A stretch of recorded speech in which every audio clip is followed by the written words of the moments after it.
اعوذ باللہ من الشیطان الرجیم بسم اللہ الرحمن الرحیم اللہم صلی علی محمد وعلی محمد وعجل فرجہم۔ السلام علیکم ورحمۃ اللہ وبرکاتہ۔ معزز ناظرین، ایک بار پھر آپ کا خیر مقدم کرتا ہوں آپ کے پسندیدہ پروگرام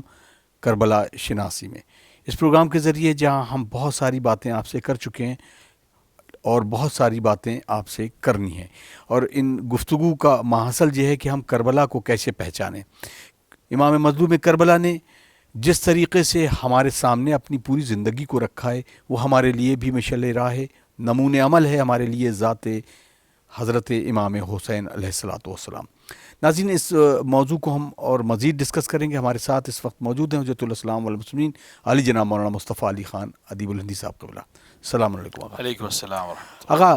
کیونکہ ہم نے جیسے کہ پچھلے ایپیسوڈ میں بہت ساری باتیں کی کہ کون افراد امام کے ساتھ جڑے اور کن کن کو امام ساتھ نہیں لائے، اور کون کون سے اصحاب رسول کے فرزندان اور کون کون سے اصحاب موجود تھے۔ کربلا تک کا سفر جب امام نے شروع کیا تو اس میں خاص جو لمحات تھے جس کو تاریخ نے رقم کیا ہے، اس کے بارے میں چاہوں گا کہ آپ مختصراً ہی صحیح اس کے بارے میں فرمائیے۔ اعوذ باللہ من الشیطان الرجیم بسم اللہ الرحمن الرحیم الحمد للہ رب العالمین وصلی اللہ علی سیدنا محمد وآلہ الطیبین الطاہرین۔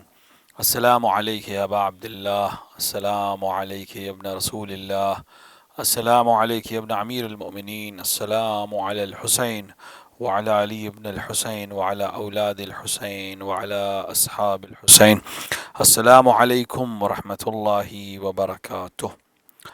دیکھیں، کربلا کے سفر کے سلسلے میں اگر ہم بات کریں تو امام حسین علیہ الصلوۃ والسلام کا سفر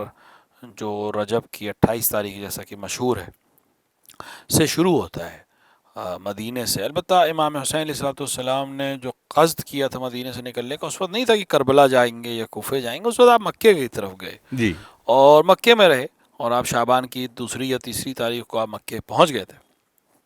اور اس کے بعد آپ مسلسل شعبان میں اور پورے ماہ رمضان میں اور تقریباً شوال اور ذیقعد پورا آپ مکے میں رہے۔ البتہ شوال اور ذیقعد کے بیچ میں کوفے میں ہلچل شروع ہوئی اور خطوط آنا شروع ہوئے ہیں، اور اس کے بعد امام حسین علیہ الصلوۃ والسلام میں جب اتنے خط آ گئے تو پھر آپ نے جناب مسلم کو اور کچھ خاص افراد کو روانہ کیا کوفے کی طرف، اور وہ تو جو خاص چیزیں ہیں وہ ہے امام حسین علیہ الصلوۃ والسلام کا مدینے سے نکل کر مکے جانا۔ خود یہ اپنے آپ میں ایک بڑی چیز تھی کہ امام حسین علیہ الصلوۃ والسلام علی الاعلان مدینے سے مکے کی طرف جا رہے تھے، لیکن مکے میں آپ رک گئے،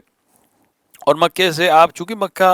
ایک ایسی جگہ تھی جہاں پوری بلاد مسلمین سے لوگ آئیں گے، بالآخر عمرہ کرنے آئیں گے، حج کا زمانہ نزدیک تھا، حج کرنے آئیں گے، کیونکہ شوال کے مہینے سے لوگ حج کے لیے آنا شروع ہو جائیں گے، لہٰذا امام ایک ایسی جگہ پہ پہنچنا چاہتے تھے جہاں سے وہ تمام لوگوں تک حالات کو پہنچا سکیں، کیونکہ مکہ ایک ایسی جگہ ہے جہاں سب آئیں گے حج کرنے، اور یہاں جب انسانوں افراد ملاقات کریں گے تو امام حسین علیہ الصلوۃ والسلام اپنا موقف رکھیں گے اور اپنی بات پہنچائیں گے لوگوں تک،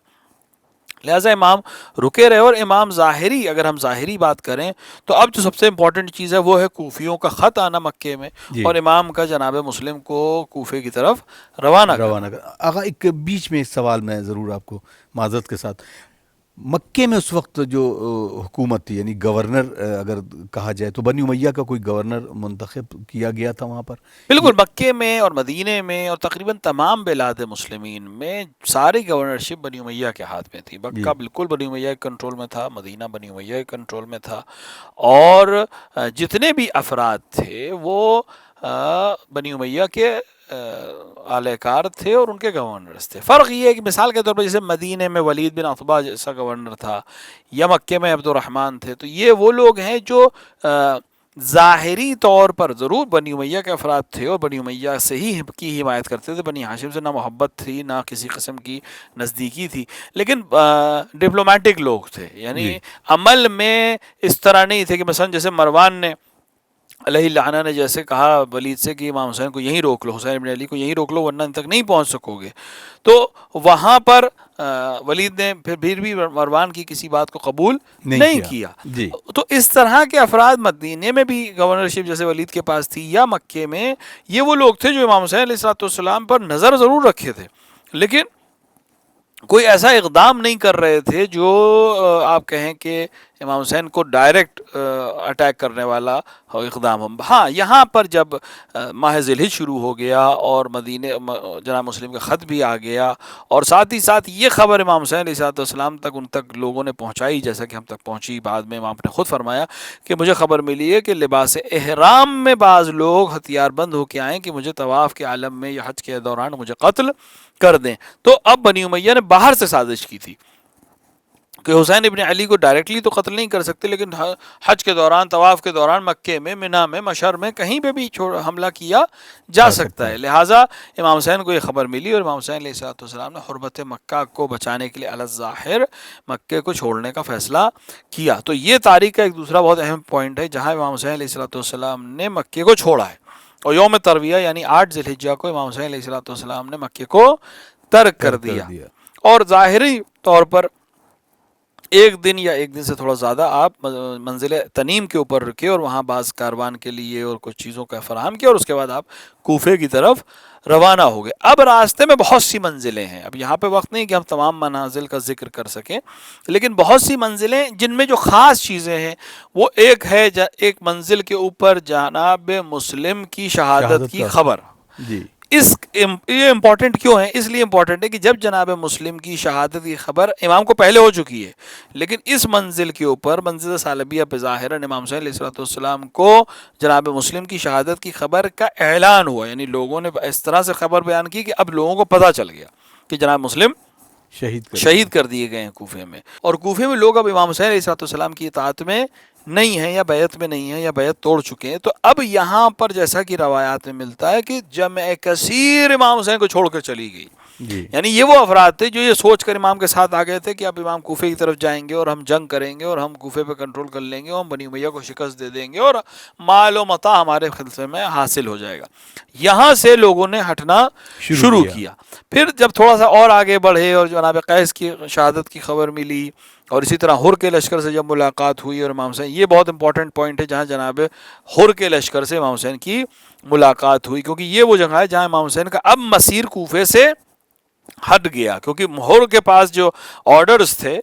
جو حکم تھا ابن زیاد کی طرف سے، وہ یہ تھا کہ حسین ابن علی سے یا بیعت لو یا انہیں گرفتار کر کے ہمارے پاس لے کر آؤ. لیکن جب حر کی یہ جرت نہیں ہوئی کہ امام حسین علیہ السلام کو گرفتار کرتا اور امام حسین علیہ السلام نے یہ کہا حر سے کہ میں واپس چلا جاتا ہوں، پہلے تو خط دکھائے کہ یہ خط کوفے سے آئے میرے پاس اور میں کوفے کے جا رہا ہوں. حر نے جواب دیا کہ مجھے اس کی خبر کی کوئی نہیں ہے، میں مامور ہوں ابن زیاد کی طرف سے، ابن زیاد کا حکم اس طرح ہے. جی. اور تو گفتگو کے بعد جب یہ بات طے نہیں ہو سکی کسی کہ امام حسین کو واپس جانے کی بھی اجازت حر نے نہیں دی، تو پھر یہ طے ہوا کہ امام حسین علیہ السلام نہ کوفے کی طرف جائیں گے اور نہ مدینہ یا مکے کی طرف جائیں گے. تو اب ایک تیسری راستے پہ چلنے لگے جو ایک ایسا راستہ ہے جو نہ کوفے کی طرف جاتا ہے نہ مدینے کی طرف جاتا ہے. تو یہ بہت امپورٹنٹ پوائنٹ ہے امام کے سفر میں کہ جہاں ظاہری طور پر امام حسین کوفے کی طرف سے ان کا راستہ موڑ دیا گیا ہے اور وہ مدینے کی طرف واپس بھی نہیں جا سکتے. اور پھر امام حسین 2 محرم بہت امپورٹنٹ تاریخ اس لیے مانی جاتی ہے کہ امام حسین علیہ السلام سرزمین کربلا میں وارد ہوئے اور جو ظاہر ہے کہ امام حسین علیہ السلام کی سواری رک گئی. امام نے مختلف سواریوں کو بدلنے کی کوشش کی اور پھر لوگوں سے دریافت کیا کہ یہ کون سی جگہ ہے اور پھر کربلا کے نام سننے کے بعد آپ وہاں اتر گئے. البتہ یہاں پہ میں تاکید کر دوں، اپنے خصوصاً جوانوں کے لیے بزرگ بہتر جانتے ہیں کہ یہ جتنے بھی معاملات ہوتے ہیں کہ امام حسین مثلا کسی کو بلا کے پوچھ رہے ہیں کہ زمین کا نام کیا ہے، یا امام حسین علیہ السلام کہہ رہے ہیں کہ مجھے مکے جانے دو، یا امام حسین علیہ السلام یہ کہہ رہے ہیں کہ میں کوفے کی طرف جانا چاہتا ہوں، یہ ظاہر ہے. یعنی ظاہر چونکہ امام کو حکم خداوندی یہ ہے کہ وہ ظاہر کے اوپر عمل کریں گے. امام کو معلوم ہے کہ یہ مجھے نہیں جانے دے گا. امام کو یہ بھی معلوم ہے کہ میں 2 محرم کو کربلا پہنچوں گا. امام کو یہ بھی معلوم ہے کہ 4 محرم کو کتنا لشکر آئے گا، 5 کو کتنا آئے گا، 7 کو کون آئے گا، 8 کو کون آئے گا، شہادت کب ہوگی، یا 9 کو جب جنگ کا نقارہ بجے گا تو میں مہلت لے لوں گا. یہ سب ظواہر ہیں کیونکہ امام کو حکم یہ ہے کہ وہ ظاہر پر عمل کر کے زندگی کو آگے بڑھائیں گے. لیکن علم امام میں تمام چیزیں ہیں کہ کیا ہوگا اور کیا نہیں ہوگا. لہٰذا امام علیہ السلام نے جو امپورٹنٹ ایونٹ ہے وہ بہت اہم ہے جس کے اوپر کم توجہ کی جاتی ہے کہ امام حسین علیہ السلام نے صرف کربلا میں رکنے کا فیصلہ نہیں کیا. امام حسین علیہ السلام نے کربلا کی زمین کو خریدا. یہ بہت یہ اہم ہے بہت امپورٹنٹ کیوں ہے جی کہ امام حسین وہاں رک سکتے تھے، کیا پریشانی تھی؟ ایک جنگل ہے، بیابان ہے، کسی کی ملکیت نہیں ہے، لیکن امام صلی اللہ علیہ وسلم آس پاس کی آبادی سے اس زمین کو خریدا، تقریباً 4 کلومیٹر مربع زمین کو خریدا۔ اب اس میں اختلاف ہے کہ 4 کلومیٹر مربع کا مطلب 4x4 ہے تو تقریباً 16 کلومیٹر کا ایریا بن جائے گا، یا جی 4 کلومیٹر مربع سے مراد 2x2 ہے جس کا تعلق 4 کلومیٹر اسکوائر کلومیٹر ہوگا۔ لیکن بہرحال وہ ایک اچھی خاصی زمین ہے، اور آج کا کربلا جو بسا ہوا ہے تقریباً پرانے کربلا کی پوری آبادی اس حصے میں آ جائے گی۔ لہٰذا امام حسین علیہ السلام نے اس زمین کو خرید کر ایک چیز جو تاریخی لحاظ سے یا آپ رائٹس کے لحاظ سے کریں کہ اب امام حسین اس زمین کے مالک ہیں، اب جو بھی فورسز آ رہی ہیں وہ ایگریسو فورس کہلائے گی، کیونکہ امام حسین اپنی زمین کے اوپر ہیں، اپنی ملکیت کے اوپر ہیں، اور اپنے گھر میں اگر کوئی انسان بیٹھا ہوا ہے تو کسی بھی فوج کو حق نہیں حاصل ہے کہ اس کے اوپر حملہ کرے۔ امام حسین نہ ہتھیار بند ہیں، نہ ہتھیار کے ساتھ ہیں، نہ اپنے افراد کو جنگ کے لیے آمادہ کر رہے ہیں، بلکہ وہ بیٹھے ہیں اور جن کو گھیرا جا چکا ہے۔ تو امام نے ایک بہت اہم کام یہ کیا کہ زمین کو خریدا، اور زمین کو خریدنے کے بعد امام نے وہ زمین دوبارہ ہبا کر دی۔ یہ قاعدہ ہبا جو ہے عام طور سے کم رائج ہے۔ ہبا کا مطلب یہ کسی کو بغیر کسی مالیت کے واپس کوئی چیز دے دینا۔ جی مثال کے طور پہ ایک دفعہ یہ ہوتا ہے کہ میں آپ سے کوئی چیز خریدتا ہوں یا آپ کوئی چیز مجھے بیچتے ہیں، یہاں پیسے کا رد و بدل ہوگا، میں پیسے دوں گا آپ سامان دیں گے، یا میں سامان دوں گا آپ پیسہ دیں گے۔ ایک دفعہ کہ نہیں، آپ ہبا کرتے ہیں، یعنی ایک چیز آپ کی ملکیت میں اور آپ تحفے کے طور پر مجھے ہبا کر دیتے ہیں۔ تو ہبا کا قاعدہ یہ ہے کہ اگر کوئی چیز ہبا کر دی جائے تو پھر اگر شرائط پورے ہوں تو اس کو واپس نہیں لیا جاتا ہے۔ امام علیہ السلام نے زمین خریدی، زمین کے پیسے بنی اسد کو دے دیے، اور اس کے بعد امام نے پھر کچھ شرطوں کے ساتھ بنی اسد کو یہ زمین ہبا کر دی، یعنی اس زمین کو دوبارہ ان کے حوالے کر دیا کہ یہاں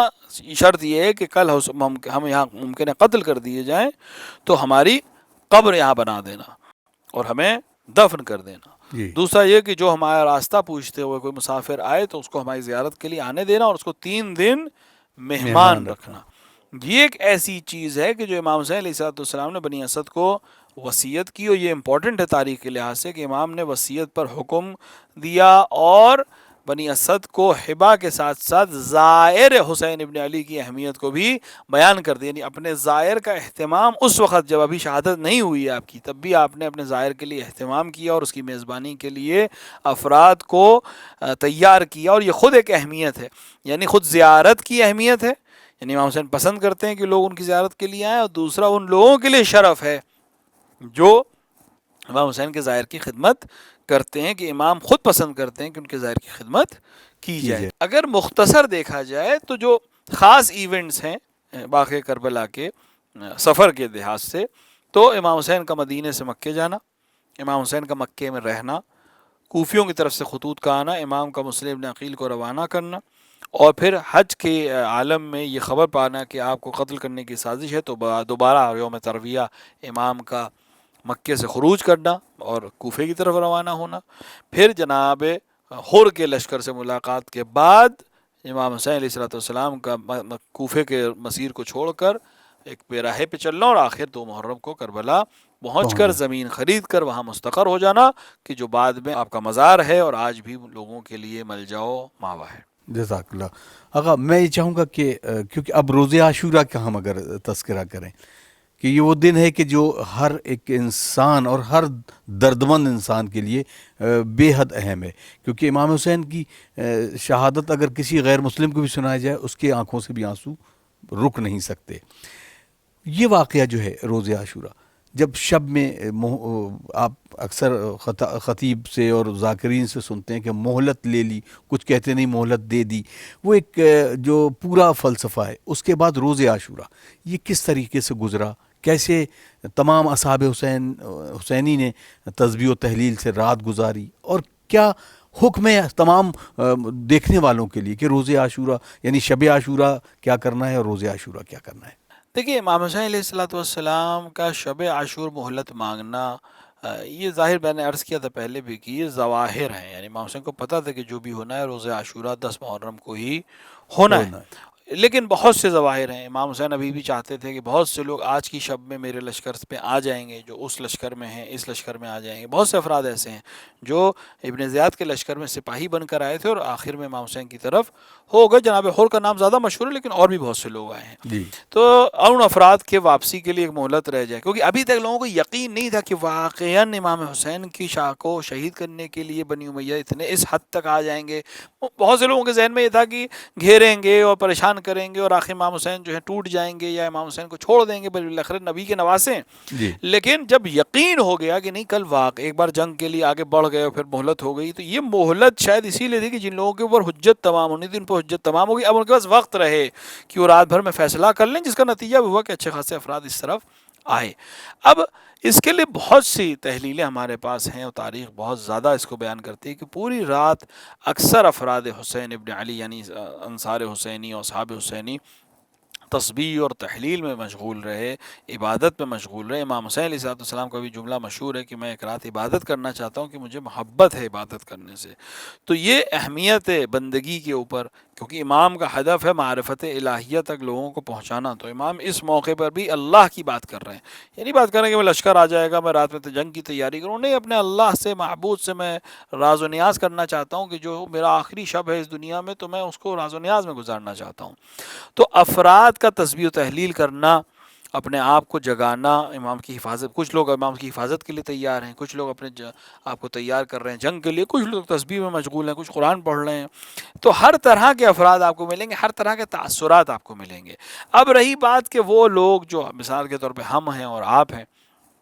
شب عاشور یا روز عاشور کس طرح سے ہمیں گزارنا چاہیے، تو ہمیں سب سے پہلی چیز تو یہ ہے کہ ہمیں خیال کرنا چاہیے کہ یہ ماہ اذا ہے. خصوصاً اگر باقی ماہ جو اذا کے جو دن ہیں، شروع کے جو دن ہیں، ان پہ شاید اتنی ابھی حالات نہ بھی پیدا ہوں یا رغبت نہ آتی ہو یا نہ، لیکن شب عاشور وہ دن ہے یوم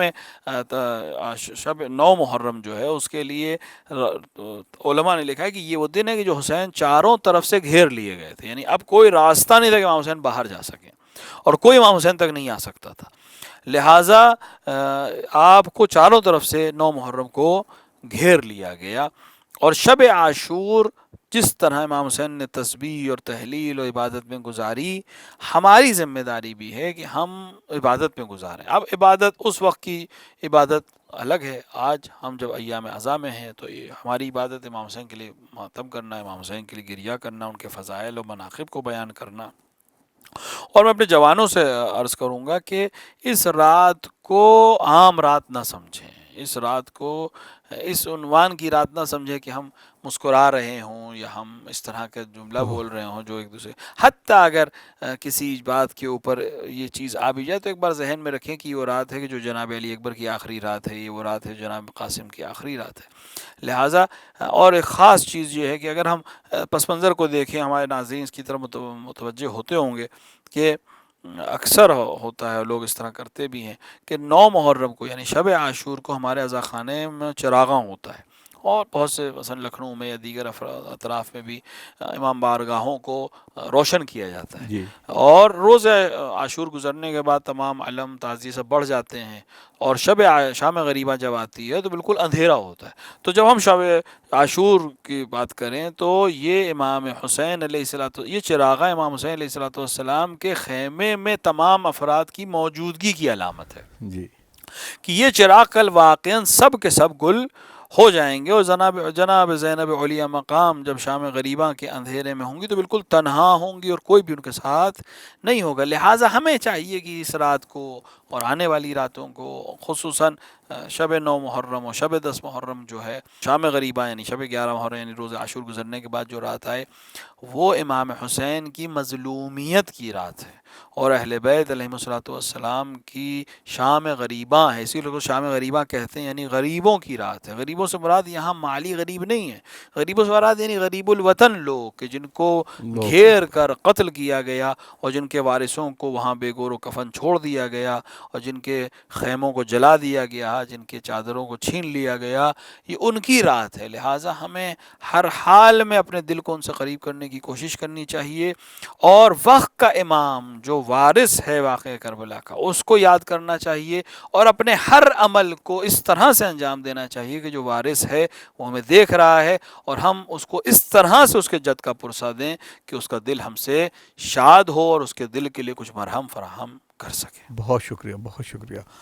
ناظرین، آپ دیکھ رہے ہیں پروگرام کربلا شناسی، اور یقیناً ہمارا ہدف بھی یہ ہونا چاہیے کہ ہم کربلا کے ان ہر لمحات کو یاد کریں، اور خصوصاً ان دنوں ہمارے چہرے پہ مسکراہٹ نہیں ہونا چاہیے، لیکن کیونکہ فطری چیز ہے کبھی کبھی ایسا ہوتا بھی ہے، لیکن ہم کربلا کی طرف دیکھتے رہیں اور ہم اس سے سبق بھی لیتے رہیں. ہمیں دیجیے اجازت، انشاءاللہ اگلے پروگرام میں پھر ملاقات ہوتی ہے. والسلام علیکم ورحمۃ اللہ وبرکاتہ.